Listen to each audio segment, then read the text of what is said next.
Hello, this is Samantha from SPO Resources, and in this video, I will show you how to use base 10 blocks to subtract two-digit numbers with no regrouping. First, let's look at our problem on the left-hand side, 35 minus 22. I will start by moving the base 10 blocks onto the place value mat to represent 35, which is the greater number in the problem.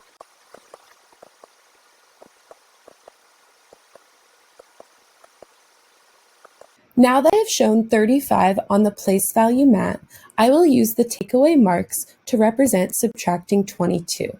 Remember to always start in the ones place. I will start by subtracting 2 ones from 5 ones.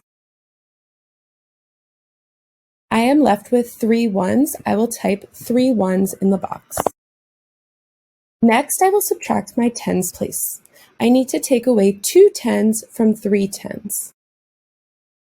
I am left with 1 10, so I will type 1 10 in the box. Now I will move over to the standard algorithm and type in my answer. 5 minus 2 is 3, 3 minus 2 is 1. To check my work, I will look at my answer and what is on the map. I have 1 in the tens place, and I have 1 10. I have 3 in the ones place, and I have 3 ones. Now it's your turn to complete the rest of the problems using this strategy. Remember, if you get stuck, you can always come back and re-watch the video or look at the example problem on the first slide. Thank you for watching. Click the links below to practice this strategy.